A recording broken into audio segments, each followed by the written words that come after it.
Oh, what would you like to cover, or what's the update? Or because I know I wasn't expecting probably to see you for a couple of weeks just because I didn't think you'd be able to work with Penny Yeah. consistently. So just fill me in. You want to take the lead on this? Yeah, because Penny, because Ed's been under quarantine, that means no dog because, well, Yeah. maybe once in a while. Um, she's been, we haven't had people in the house, obviously. Yeah.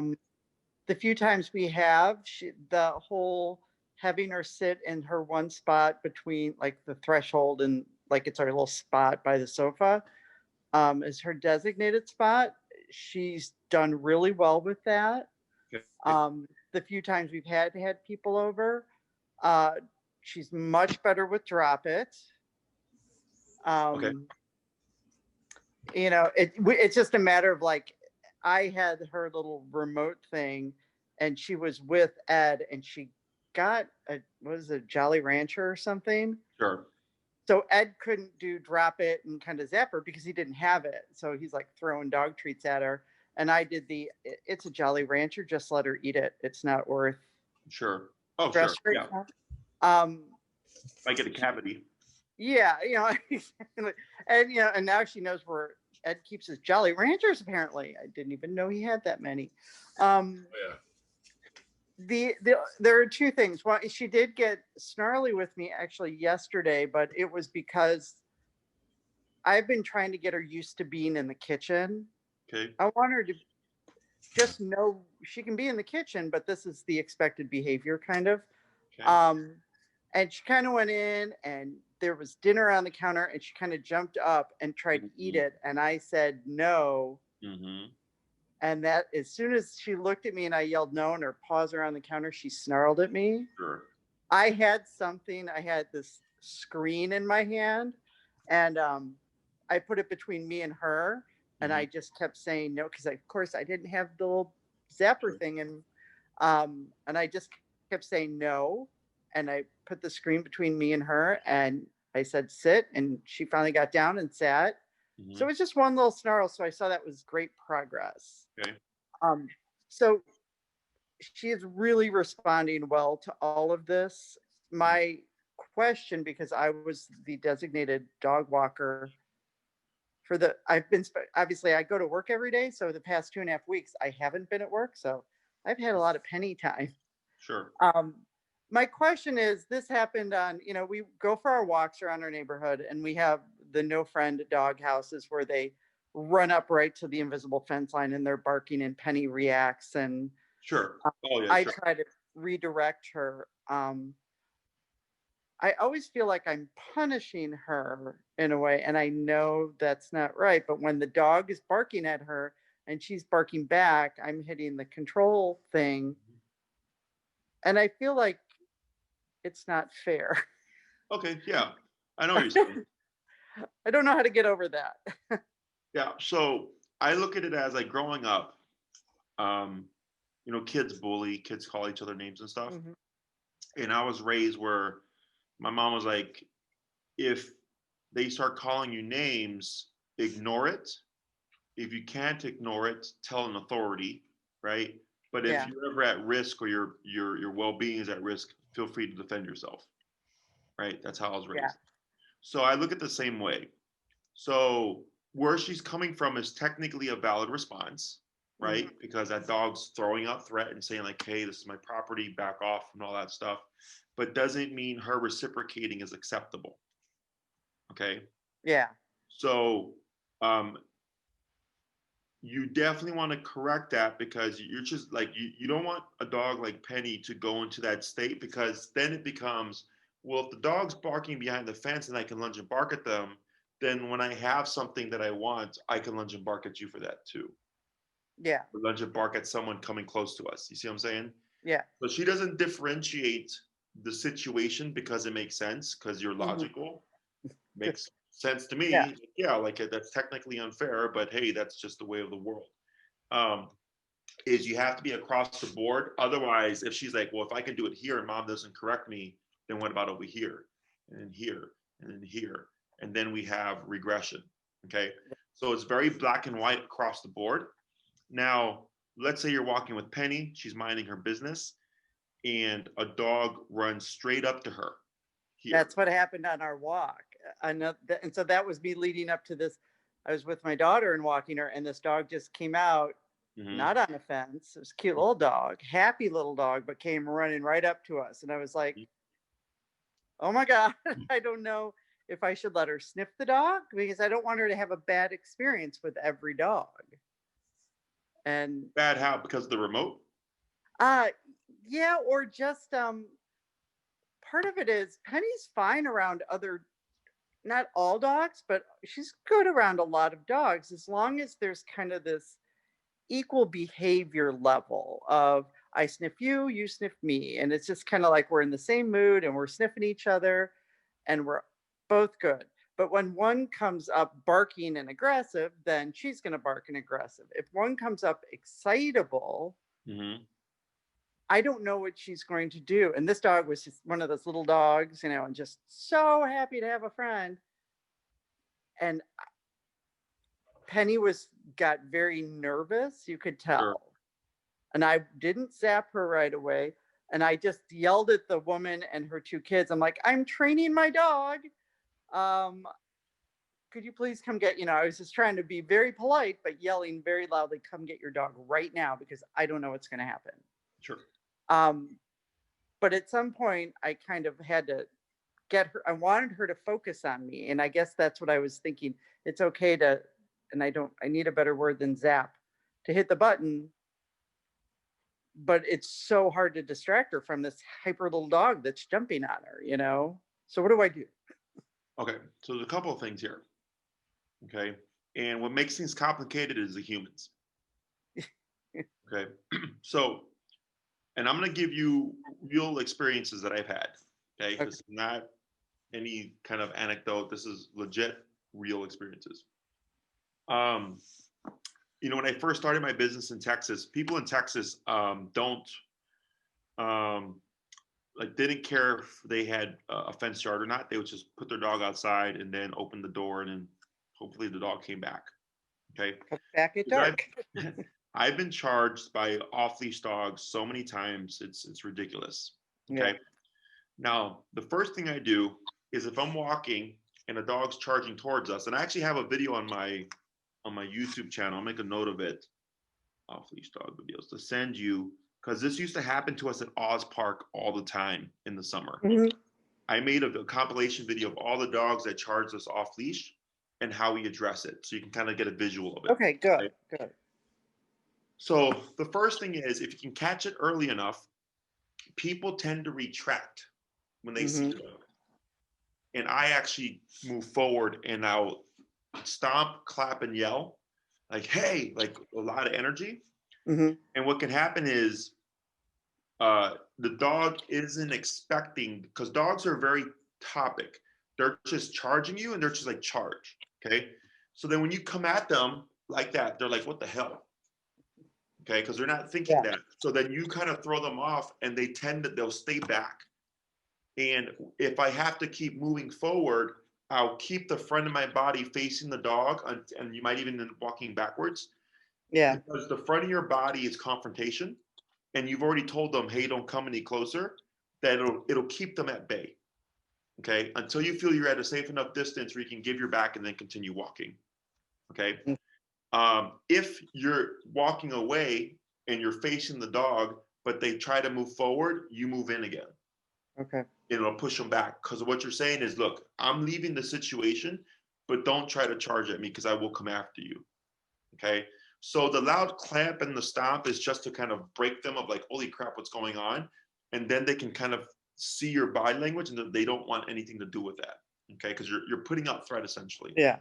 So people tend to turn and run or retract. Yeah. And if you do one of those two things, the dog will be more inclined to charge at you, even if you try to come at them, because you've already shown weakness. Okay. Okay. So they're more inclined to bypass the charge because that you've already told them, I'm scared, you caught me off guard. Okay.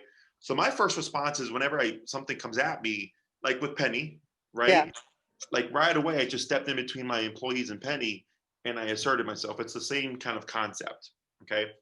Now, if the dog bypasses the clap and yell, you might have to kick the dog. Okay? Because you know Penny and what may potentially happen. That person does not. Yeah. Okay. So it's either I hope nothing happens and risk there being a full-on dog fight at your feet, or I kick that dog straight in the chest several times if I need to, and I make them turn around and yell, like I did with Penny. Yeah. Okay? So because I had one client in particular, she got charged by 3 off-leash dogs, and her dog was attacked 3 times, each one of those times. Okay. So then she trained with me, and I told her, you absolutely, because now the dog was reactive, because the dog's like, hey, dogs have attacked me 3 times. My owner won't protect me, so I need to flip out.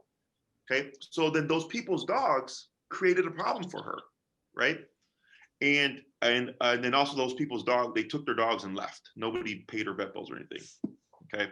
So there's some not good people out there, or not responsible people, right? So I don't know who I'm dealing with. But in the dog world, even though you know that's this homeowner's dog, you're sensible. Yeah. Penny does not. Yeah. And she's going, here's this threat charging straight at us. I need to protect myself. I need to protect my mom, because it's kill or be killed in the dog animal world.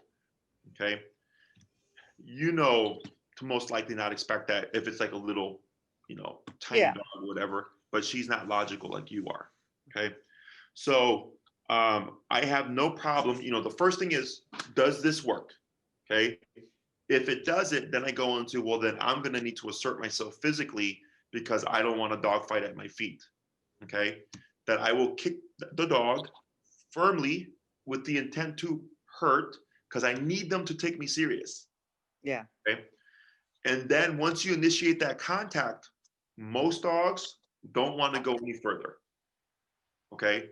Because they don't want the physicality. Most dogs, it's super rare that you'll get a dog that will actually reciprocate. Typically, those dogs are dogs that were either trained to do so, which if they were trained, the owner should have control. That shouldn't be happening. Or 2, if the dog is with its owner, it can feel empowered to want to protect. So as soon as you initiate that conflict, you have to think there might be reciprocation. Yeah.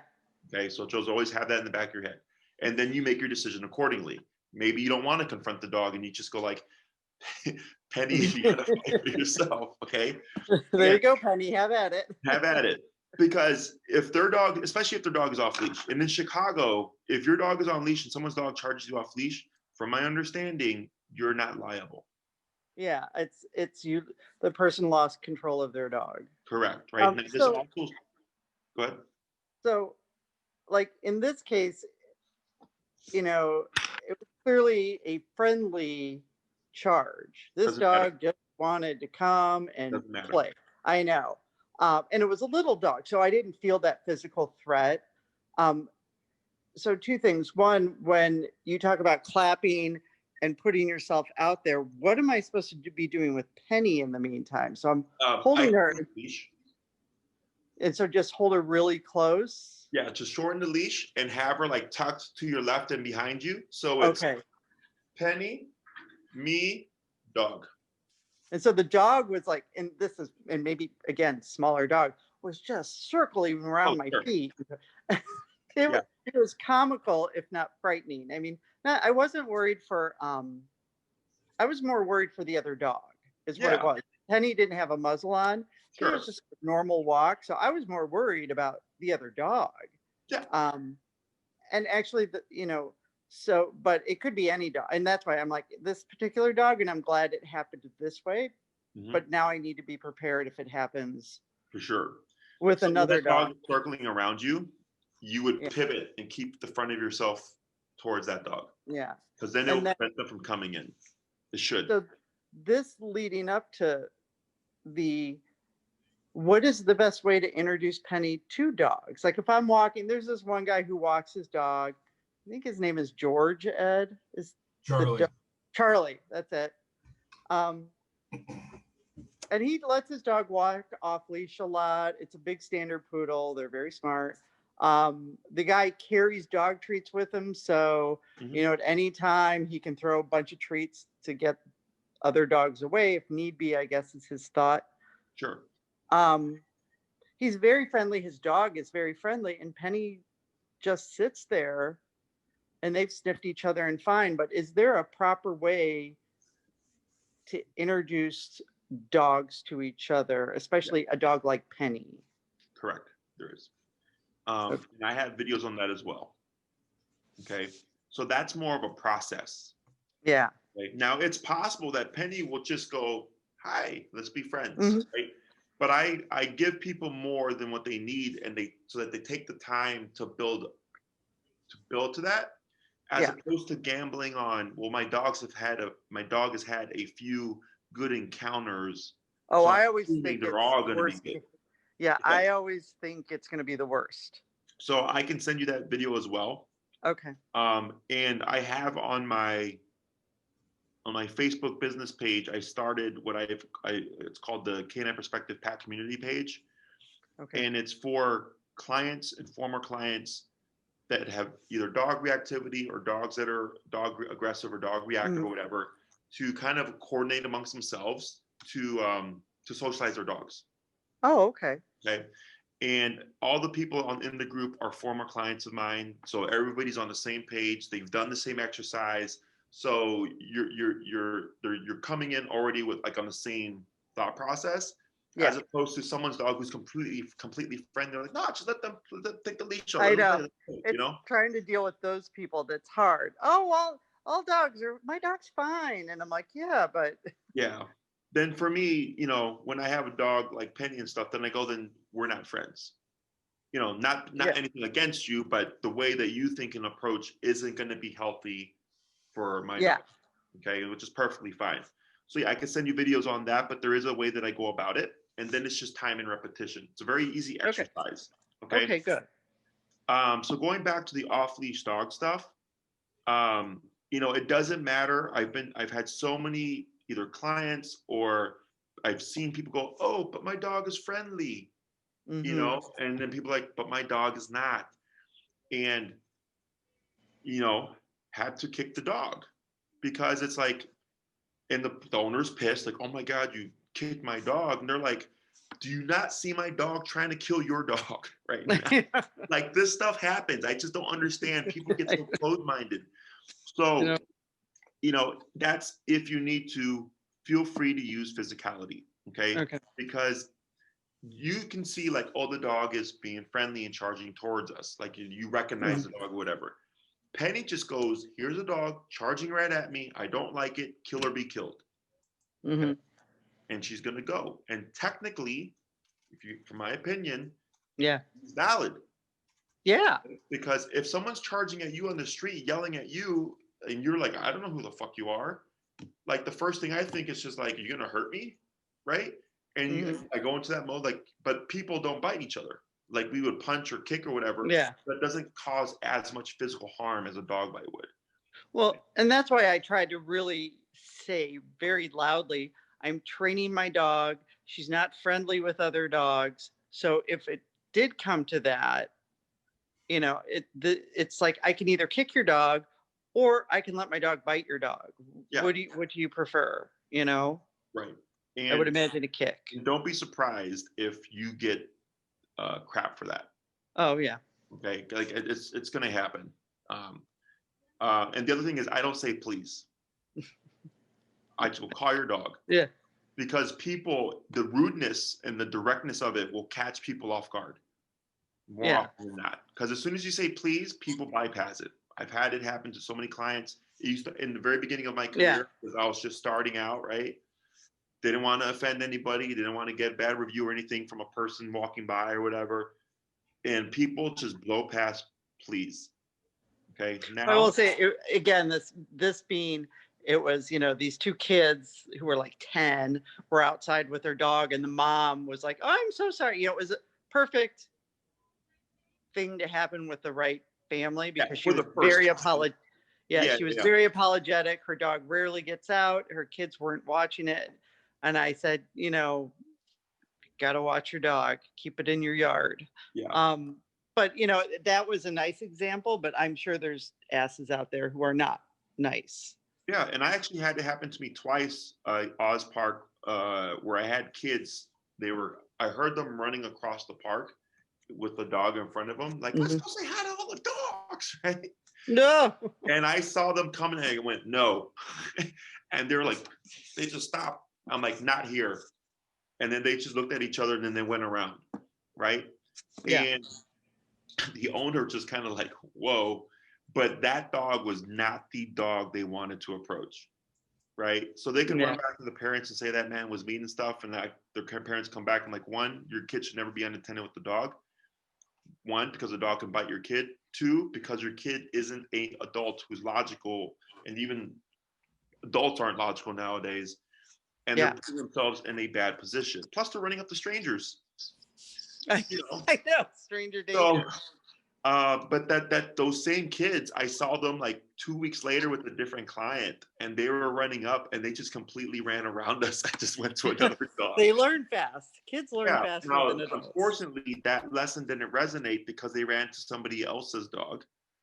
You know, and I'm just thinking for the parent, like, your kid's running around with strangers in Oz Park, which is a massive park. You know, these kids were probably, 8 to like 11 years old. So there's just that aspect of it as well. Hey, Jesse, I have a question for you.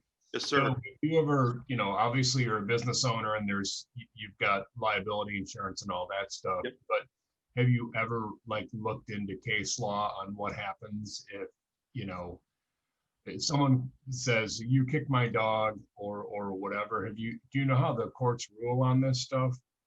So I watched that. Remember that channel I told you about, active self-protection, about the self. Yeah, right. So he actually did a segment with a lawyer about. So there was one where it was a family. They were putting their child in the car after church or something, and an off-leash dog came and attacked the child. Okay, and in that situation, because they were protecting human life, the lawyer said, had he used deadly force, which is a gun, okay, it would have been seen as okay or valid because of protecting human life. However, had the dog ran up and attacked his dog, because dogs are seen as property, it is not okay to use deadly force, okay, like a gun. However, had he used a knife and like cut the dog's throat or something, that would have been seen as okay, from what I remember, because with the gun, it's not only deadly force, but it's risk to those around you, right? Oh, okay. Knife, there's no threat to anybody around you. The threat is only where the knife is going, okay? So going from that video, I would say using physicality to kick back a dog would not be a problem. One, especially if you're protecting human life, but two, if you're protecting your property, especially if that dog is off leash, because of the off leash laws. So technically, no, right. So the off leash thing, I totally understand that. Right. But you don't want to end up on Judge Judy. Oh, sure, man. If I end up on Judge Judy, I'll just tell her she's fucking wrong. Oh yeah. I mean, I don't care how they rule. Like, they can rule their own shit. I'll just tell you. I'm being facetious, but because if you go to Judge Judy, it doesn't cost anybody, defendant or a plaintiff, a nickel. They pay for it. But I would just worry if someone who works with a ton of business owners, what your liability is, and you have that really well buttoned up. And does your staff, whether it's people who work on the obedience side or people that where you board dogs, do they know what it is, and you have like a procedure in place? Oh, I see. I see what you're saying. So because you get somebody who's pissed off and they come after you because their little feet. Yeah, it's already happened. No, I know, and I imagine that it's just a matter of time if it hadn't already happened. But how do you protect yourself as a business owner and your employees? Sure, right. So like, we do have insurance and all that stuff. Right. I guess we haven't come to the point or to a point where a person was completely like because if we're in the wrong, if our dog does something or a dog in our possession does something, I just take accountability. Mhm. Okay. So we actually had a dog, a daycare dog, bite another daycare dog here, and I paid for the vet bill. We gave them free because she was going out of town. So I just said, your boarding's on us. We'll care for your dog. She had free daycare until her dog was completely recovered, and the dog continued to attend her daycare. Right. So if it's on us, we take accountability. Now, if it's on somebody else, okay, um, we have insurance and all that stuff. We've not had anybody I'm that knocking on wood for you. you know, try to push that to that extent. But we did have an instance where we were taking the dogs for a pack walk. I was actually on a Zoom call, and this happened when I was on the Zoom. So when you guys dropped off Penny coming out that door, Mhm. at the end of my facility, just 2 houses down, a dog escaped their yard and charged my employee as he was exiting the building with like 4 to 5 dogs. Oh my God. So he kicked the dog and then kept his foot out to keep the dog at bay. And the owner was like, oh, they're friendly, they're friendly. And he's like, get your dog, right? So then it blew up into this whole spiel. Um, and my employees were like, get your dog. And then the owner was like, fuck you, and all that stuff. Like after she was like, my dog is friendly. So whatever, that happens, right? And then shortly after my Zoom call, I start to get bombarded by reviews. And they're 1-star reviews. And I read the review, and it's like their employees don't know how to handle dogs. My dog was completely friendly, and their staff kicked my dog, and all this stuff, right? So I'm like, what the hell just happened? And I'm like looking, and my employees are gone. I call them up, and they're like, oh yeah, well, we got charged by an off-leash dog. And then when they came back, they explained the situation. Dog got out of the yard, charged them. They have dogs. We have to protect our dogs. That's our first and primary concern. They did what I told them, kick the fucking dog. They did that. Person didn't like it. I'm like, it's no problem because we're not in the wrong here. And I have somebody who uses our facility who's a lieutenant. I spoke to him on the phone and all that stuff, and I asked him what to do. We spoke to animal care control, got their opinion on it. And then they came back later on. The owner did, because it wasn't their dog. It was a neighbor who was in care of their dog, and her dog got out of their yard. Okay.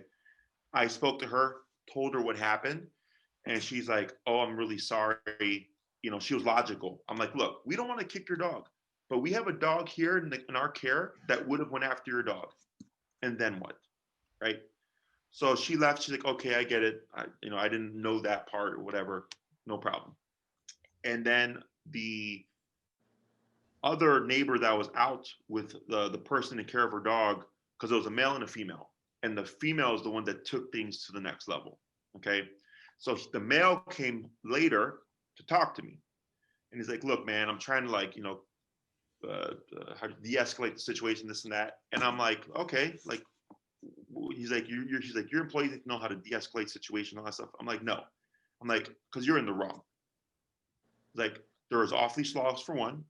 Two, a dog that wasn't even your dog got out your yard and ended up in the front of my property when we had 10 dogs coming out, and a few of those dogs would have tore your dog up. So my employee did what was necessary to keep your dog at bay, to protect your dog and protect our dogs, right? And I was like, and I talked to the police, and they told me what to do. And he's like, what they tell you to do? And they said to call the police. And he's like, what? I'm like, yeah. I'm like, I talked to a lieutenant, and I talked to animal care control. And if we see your dog out or a dog out of the yard, we call the police. That's what we're told to do. And he's like, well, why don't you just come tell us? I'm like, no, because you've already burned that bridge. Had you just said, hey, I'm sorry, taking your dog and left, I would have been sure, and we would have cleared it up, and we would have, given some gray area. I said, but now your friend is attacking my business and posting all this crap up on Facebook, Twitter, and Instagram, and all this stuff, and pictures of my employees and commenting on things.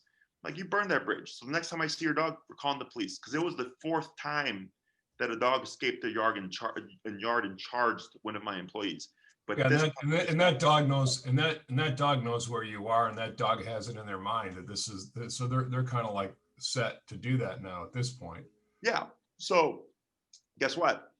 They deleted all the reviews. They took down all the comments. They took down all the social media stuff, and their dog has not been out the yard since. Wow. Yay. Way to stand your ground. So I'm sure at some point we're gonna get someone who's gonna think they're completely in the right, even though they were in the wrong, because that's what they thought. Yeah. But that's why I just go by the law. That's why I double checked, and I was like, hey, called animal care control, called my friend who's the lieutenant, make sure I got all that done. And he's like, yeah, he's like, don't escalate the situation, just call the police. And I go, will do. Oh, okay. Well, So the big thing here is stick up for yourself, okay? If you're in the right, it's okay. If Penny were to act out to an off-leash dog who is completely out of control, your dog is under control, right?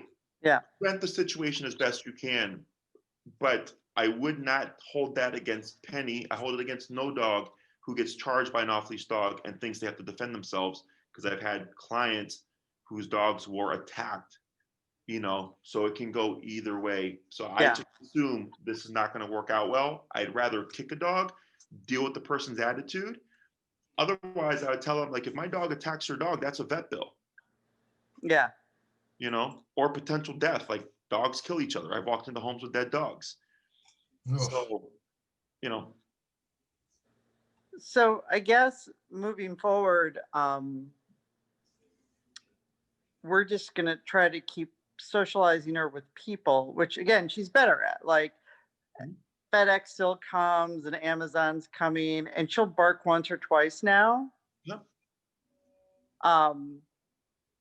And she normally what she does is she barks and she looks for me. Like, I'm going to bark. There's a guy here. Where are you? So I can tell you. She really responds. Yeah. So it's just now that we're in the clear and we can have people over, we just need to work on that. And the drop it thing is more and more. I have to say drop it like 3 times and she drops it. The food thing, she grabbed my daughter's bagel. She was not dropping that just by me saying drop it. Okay. But I did hit her once and say drop it, and boom, dropped it. Okay. And did she give space? Oh yeah, she walked away, because anytime she gets zapped hard enough, she comes right to me and sits behind me. Okay. Right, like that is her, what's going on? I'm going to sit by you because I don't know what's going on kind of behavior. Mm-hmm. And I believe you said drop it. She didn't respond. And you said drop it again. Then she dropped the bagel with the tap, correct? Yeah. So you want to tap always on that first drop it. Okay. Because if you have the means to, because there she just learned I get 2 drop its before I have to release it. Okay. Because she's that smart. Yeah. Well, it's a matter of having the control with me. I don't know, Ed has it right now because he just got back from a walk. But it's just one of us has to have it. Who's ever with her has to have it. And just so you know, if you need it, you can pair a second remote to your collar. Oh, okay. Yeah, you would just have to order through the company directly, though. If you go in your manual, should have a doctor, and you'd call them up and say, I have this particular model. I'd like to pair another remote to it. Okay. And then they would send it prepared. Okay. Or if not, then they send you instructions to pair it together. Okay. And I don't even know what time it is. One other thing that I kind of want to work on is, and she's getting better. She's fine. I'm going to go back. She's fine when she's focused on me. Like, I can train the heck out of her when it's me and her and maybe some biscuits and the zapper thing. And I'm doing sit and stay and all that. She's great. As soon as she's distracted, I lose her. Which is the thing I want the most, which is if she gets out of the house and runs, how do I get her recall. back? Yeah. We'll come and call. Okay. I need her to focus on me and come back to me. Okay. So that we need to work on in person. And that would be a 2-person exercise. Okay. So either both you and Ed there, or if I'm going to work with her, we just have her muzzled up because I'm going to be going in her space and stuff. And if she blows up, we correct her, no big deal. But yeah, that would be something we would do in person. So if you want to do that, you can talk to Maria to get Okay. those classes scheduled. For the drop it, you want to keep working on that for sure. Yeah. Remember, we never want to repeat anything. We cue it once, we make it happen. Yeah. Okay. Because if you do, drop it, drop it, drop it, then the tap, in a situation when you really need her to release something and maybe there's no e-collar on, it's drop it, drop it, drop it. And there's too much of a delay that maybe she doesn't do it. Yeah. But if you build it consistently where it's on the first drop, immediate tap every single time, you're Okay. just kind of cementing in her brain. When I say drop it, she's just spitting it out because she's not wanting to gamble the tap happening. Oh, okay. Okay. That's how we make that effective even without the remote collar. But it does take a lot of time and repetition to Yeah. build that kind of reliability. Okay. So definitely keep training with that. Keep using any opportunity you have. In the scenario where let's say she's got something and she's not going to eat it immediately, I would much rather hold off on the drop it. If she's collared up, go get the remote real quick and then drop it remote. Okay. Okay. So I'd rather take that 1 to 2 seconds extra to go get it, so I can apply it and reinforce it, than to gamble it with me giving the cue and her not listening, or allowing her to keep and what she has, because then she's learning that behavior too, right? She's learning I can steal the bagel and not have to relinquish it, or whatever. The Jolly Rancher. The Jolly Rancher, yeah. Okay. And you can always you can set her up to fail, like call her up, wait, 20 minutes later, throw a Jolly Rancher on the ground or whatever. Well, and that's part of it is, we've just become so accustomed to adapting ourselves to her that nothing is available to her. That so when it does happen, we're not ready. Sure. And what I'd rather, like my other dog, we could sit there and have dinner on the table and she'd just be walking around.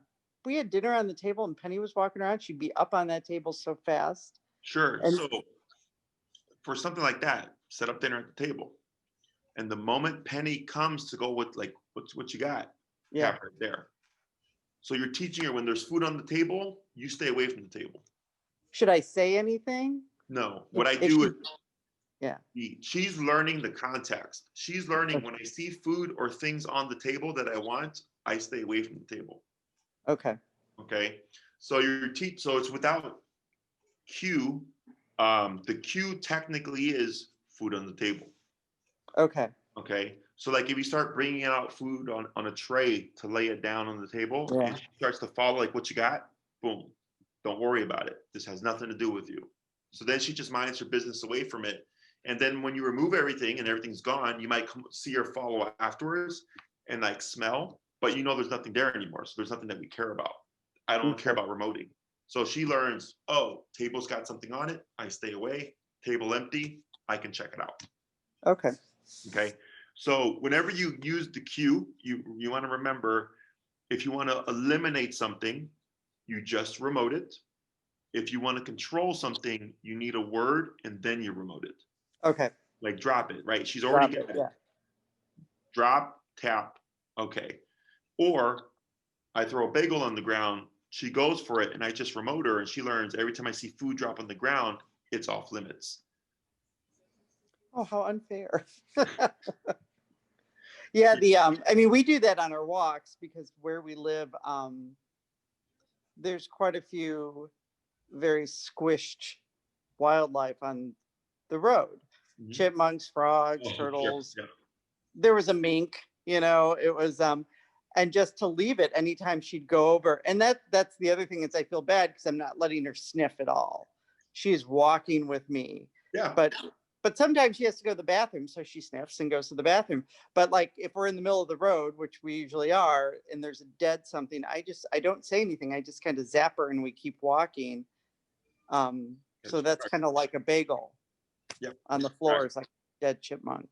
So on the walk, don't because Penny doesn't go on the walk and come back and go man, mom didn't let me sniff. Yeah. Okay. So I don't care that she sniffs. I just care that she does it when you give her permission to do so. Yeah, we kind of have when I don't know.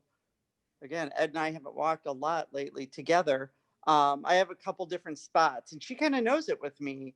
I call it Poop Island because it's the little turnaround where everybody lets their dog poop and they clean it up. And she sniffs all she wants on Poop Island. Like, she pulls me to that island 'cause she knows she can sniff.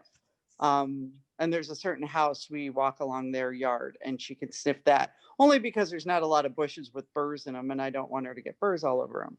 But other than that, she's with me and she kind of knows that. But right now, especially in the fall with all the strong smells, I'm having to kind of zap her a lot to get her to refocus next to me. Yeah, what I would do is bump my number. Okay. Yeah, if you feel like you're having to make up, and you can be completely right. So like, for a lot of my clients going into the winter time, if it's the dog's first snow, Mm-hmm. a lot of my clients like Jesse, the dog's not listening to the numbers anymore, and they go higher because now the snow is like making them spaz out a bit because they're so excited about it because it's something new to them. Is just a higher number. Okay. And here's something else I kind of, with Penny, I don't know, it seems kind of counterintuitive, is when she's kind of relaxed and we're walking and she like goes down to smell a dead chipmunk, let's say, and I kind of zap her, she just kind of like, and then I have to go up and up and up. Sometimes when she's really, like when that little dog came running out to us, I had to zap her. I had it pretty low, like at 20, and she yelped. So I'm like, sometimes 40 doesn't even make her flinch, and sometimes 20 will make her yelp. And it's not because the collar's any different, because on the same walk, it could be that way. So is it? So it'd be a couple of things. One, yelp doesn't always mean discomfort. Yelp can be surprise. Yelp can be frustration. It can be I don't know what to do, or it can be discomfort. Okay. So like, let's say the dog's running up to you off leash and she's so zoned in on the dog and the situation, and then you remote her. Oh my God, what was that? You know, so it's like going. You ever been to a haunted house? Yes, I hate that. And like, you know, it's going to happen, right? Yeah. And you still get caught off guard and you still get spooked. Yeah. Okay? So it's kind of the same thing. So then you just adjust, right? So like, if I'm walking with her and I'm tapping at 40 and she's not listening and I go to 60 and then she's listening, then it's just 60. But then maybe as you do that more with her during the walk, she starts to calm down because you're at 60. Then she becomes sensitive to 60, then I go down to 40 again. How does she respond, right? So the one drawback to e-collar with thicker coated breeds like Penny is just contact. And that's where just getting used to going up and down. Because if I'm at 40, like I actually had a client, I think we were at 80 the other day, but not until she hit like 65 did we start to see the contraction. And it was super subtle. And I told her, we have very light, subtle connection right now. Keep going up. And then we hit 80 and all of a sudden we had the response that we needed. And as she worked with the dog, we did end up getting a yip. And I told her go down to 20 because I was compensating because we had very poor contact, but once we got the contact, I dipped down a lot, and then we worked our way back up again. And I think she landed like at 35. So it's just learning how to, it's not going to be perfect. Nothing ever is. And it's just learning how to look at Penny and know, is this too low or is this too high? And just adjusting accordingly. Yeah. If you see no contraction happening at 40, you have no contact. So I could go to 50 and gamble this is not going to catch her off guard because you have no contact at 40 anyways. Okay. Yeah. So then you get to that connection level much faster than if you went incrementally like 3 to 5. Yeah. Okay. Because I accidentally hit it up to like 60. Oops. Because I thought I was going down and I went up and. Sure. Oops. I promoted my Chihuahua on 100 once by accident. He's still alive. I don't think, she's a big hardy dog and she's got a lot of fluff. I'm not worried about it. Yeah. Hurting her, but, sorry, I'm getting text messages. No, you're okay. Yeah, dogs bite each other. Yeah. So like the remote, even on 127 continuous, as uncomfortable as it may be, will never match a dog bite. Well, and I find it's funny, I accidentally hit the pager once and that bothered her more than anything. Yeah, that happens with a lot of dogs. They'll freak out more at the vibrate because it's just things aren't meant to vibrate. Yeah. but there's no easement. Like with e-collar, you can gradually ease the Yeah. dog into it. Whereas with the vibration, it's a flat static. This is how it feels. And if they don't like it, they don't like it. It makes her sneeze. Oh, really? Yeah, That's she funny. sneezes. It's like, well, and I don't know if this is a breed thing or whatever. All of our Australian Shepherds have been this way. When like if we're hugging them or we're holding them down or whatever, it's their way of trying to get out. Like a sneeze kind of. Hey, Em, I can't hear you. I think your volume cut down lower. Yeah. Maybe how you, there you go. Maybe it was where you how you were holding it. It's when they sneeze, it's a way to get out of a confined situation. Really? So like if I'm hugging her or like holding her, like playing with her, and she doesn't like it, she'll sneeze to kind of get out. Really? Because and our dogs do full body sneezes. It's not like a little sneeze. It's like, oh shit. And they're anyway, interesting. I'll try to videotape because Bella gets her to sneeze a lot that way because she hugs her. Really? Yeah. Interesting. Yeah, I've never come across that. Yeah. So anyway, anything, Ed? I don't even know what time is it. Yeah, I'm here. It's what time is it? It is 12:34. Hey, Jesse, so I don't know if you caught this on the news, but there was a vet who was talking about e-collars, and she came out and said that they're cruel and unusual. And Oh, sure. Yeah. I don't know if it was Petco or PetSmart. That was Petco. Petco just said we're no longer carrying these things. Yep. And to me, I if it's really just the same as using an invisible fence collar, I don't. It's not like you're electrocuting your dog. You're just giving them a, the muscular stimulation thing that they find, a little bit jarring. Yeah, because they look at dogs as cute little fluffy teddy bear animals that are perfect and could do no wrong. Yeah. That's the perception. And a couple things. One, I'm actually happy that Petco stopped selling e-collars because they sold shit e-collars.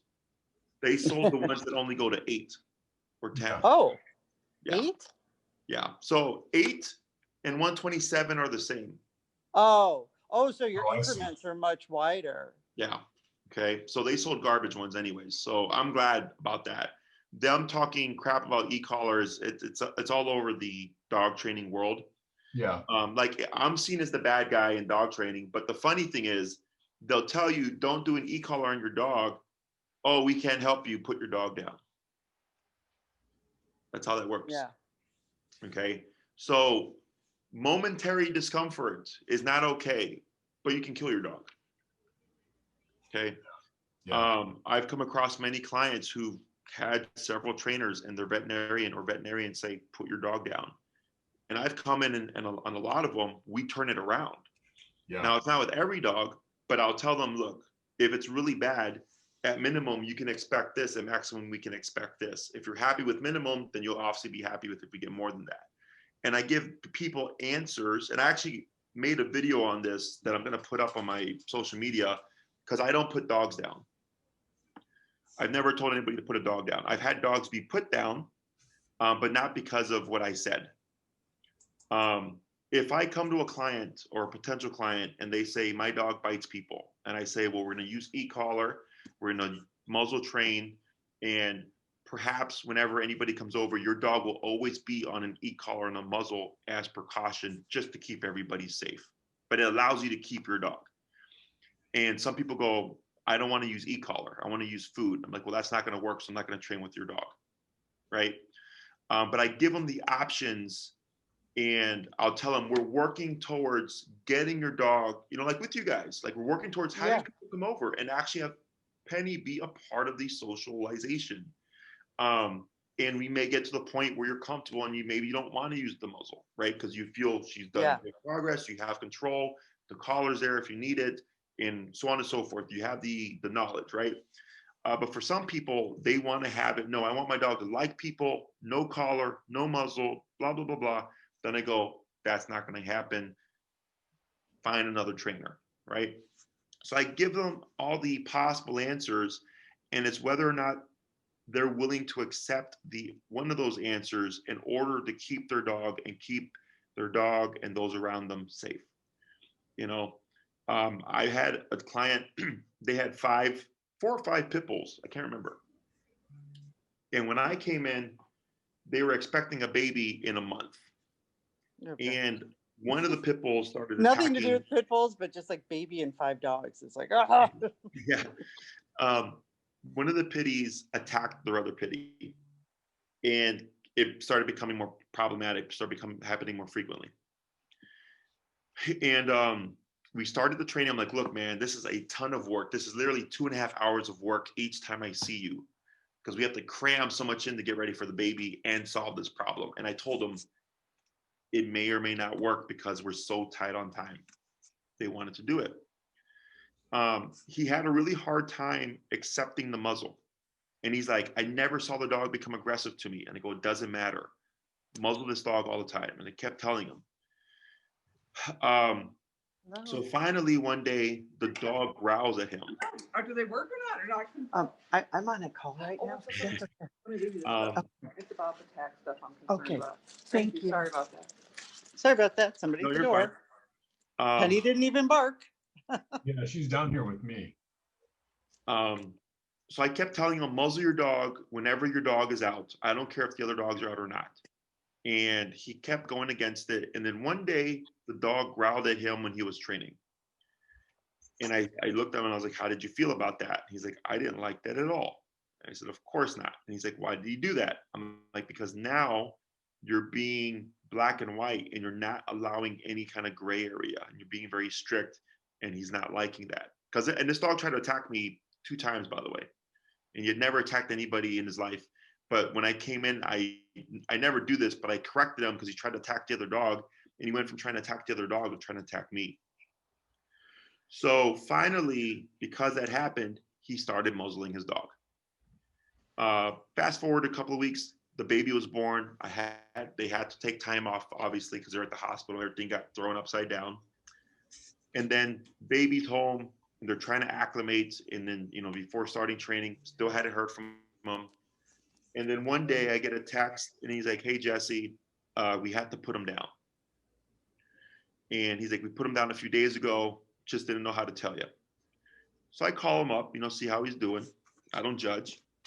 And I said, what's going on? What happened? He's like, hey, man. He's like, I know I really fought you on that muzzle, but I'm really grateful that you made me muzzle my dog, because the dog was on the bed with the wife and the baby, and the dog was muzzled, of course. And she went to reach over for like the remote control of the TV. And he was like resource guarding the remote or something, but he attacked her hand. And he actually was able to get to her hand, but not to the extent had he not been muzzled. He told me, he's like, man, he's like, I saw it. Like he had walked, she was on the bed with the baby, the dog, remote right here. The husband had just walked in the room, and then she went to like change the channel or something. And all that happened right before him. And he was like, man, had he not had that muzzle, he's like, I don't know if she would have had a hand after the fact. So he was like, I couldn't have him around, our newborn baby. And I said, I get it. You made a decision. I told you going into this, there was a lot of work to try to get done, a lot of problems. It was already like at the peak of it, but they decided to put the dog down. That was their choice. In 10 years, I've only had, I think, 4 or 5 dogs be put down. And it was mainly because the owner didn't want to reinforce or, in his case, there was an extreme, reinforce or like commit to the level of training and control that was required in order to keep that dog. Does that make sense? Yeah. I mean, he had a lot on his plate. Yeah. But I don't judge. Like, I'm like, yeah. I get it. But I don't come in telling people to put dogs down. I give them options, and I tell them, I told them this is going to be a lot of work. You got 4 or 5 pits, like I can't remember how many. I'm like, you have a lot of dogs, and they have to be on the same page. And you got this dog that's attacking another dog, and you got a baby coming in 4 weeks, right? Yeah. So they were completely aware of it, going into it. And he was like, and to them, they're just like, we're going to give it our best shot. But that happened, and they made a decision based on that. But I believe there's always an answer. It's just it's just whether or not the owner is willing to do the work necessary to handle that kind of dog. So. Yeah, I mean, it's about, like I said, it's about being realistic. Penny's doing so much better now, Yeah. but I will never completely think she's totally chill and relaxed all the time around everybody. Sure, I Ever. mean, she's an animal, like just like humans. Like I'm Yeah. not always chill and relaxed. You know? But it's, I think there has been a drastic difference now. Again, we need to get back into getting out with people and starting that socializing with people Right. and other dogs. Around Right. us, she can behave. But she's like, for that, when we first started coming to you, she had really changed and been very kind of distant from us. She's back to like sitting in our laps and snuggling and kissing, sure, yeah. and Yeah, that's she's normal. she's totally back to that now. And I think it's because of this, she knows where she is in the hierarchy of our family now. Yeah, well, I mean, if she's never had formal discipline in her life, and all of a sudden it's boot camp, Yeah. it's a shock to the system. But then as it becomes just like, oh, this is life and everything's fine as long as I don't make these decisions, Yeah. normal. So good. Yeah. So I have some notes here. I'm going to send you the link for the off-leash dogs, the dog socialization video, and then the pack community page. And then if you want to work on recall, you can talk to Maria and she can get you on the calendar. Okay. Another option, because now the weather's dropping, Yeah. is we also have my facility if you want to work indoors and not have to worry about the cold or anything like that. And then we can teach that as typically 2 classes, which I think you have like 3 or so left. Okay. Yeah. So we can get that done. Then it's just a matter of practicing or whatever. And then if you need more or whatever for the last class, you just let us know and then we'll just take care of it. Okay. Sounds good. Okay. All righty. Good job, everybody. Glad to hear you. Thank you. Ed, if you need anything else, let us know. Okay. Yep, you got Thank it, you. man. All right, take care. Enjoy the rest of your weekend. You too. Bye-bye. Bye.